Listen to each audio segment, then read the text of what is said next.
Hi, just a quick pursuit of the truth. So, on the news, they were talking about an event that took place. It was in Mozambique, Zimbabwe, and I think it was it Malawi, where there was I think it was a cyclone. God, I sound like I don't know what I'm talking about. Sound like the news talking about maybes and somethings and perhaps. Anyway, so yeah, and it's killed. I think it's over 100 people. I said I think again. Anyway, and now you're getting the normal people being wheeled out about we need money now and this kind of thing, government giving donations, which is great. And then I was thinking to myself, well, why is it, what is it that triggers this? You know, the government's giving money and charities asking for these things, and these charities, these people that don't live in those areas talk about we, as if they are part of the people going through the suffering. Yeah, we got to fix this, that, and the other. And I'm thinking, well, obviously it's human compassion, isn't it?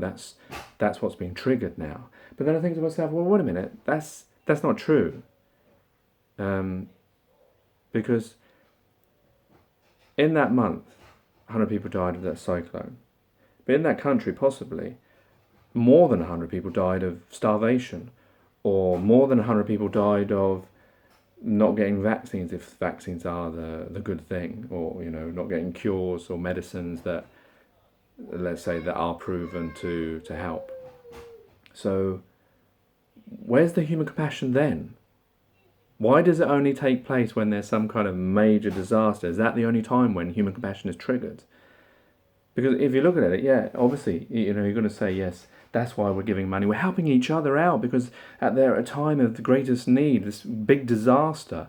But this big disaster only killed 100 people, whereas in a month, possibly, you know, wars might have killed more people, famine might have killed more people, curable diseases might have killed more people. Lots of things may have killed more people than that.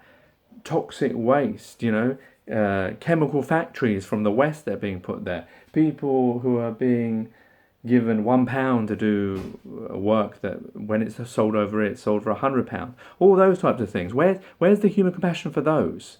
So it's disingenuous to say that it is human compassion.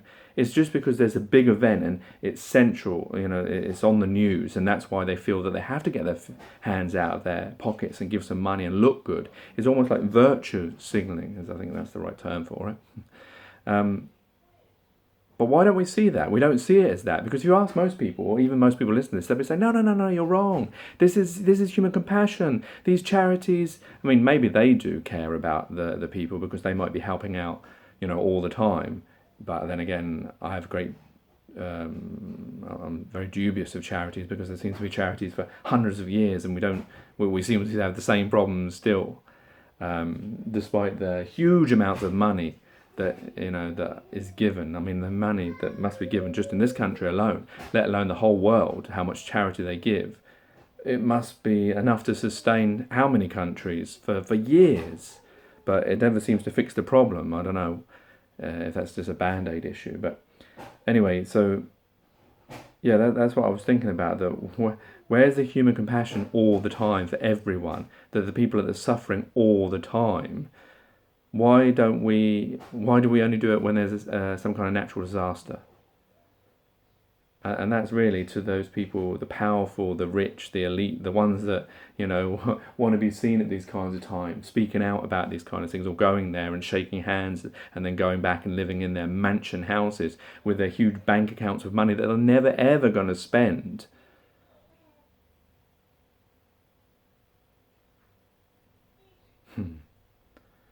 What a world, yeah? That's human compassion, is it? Take care, take it easy, God bless, and peace.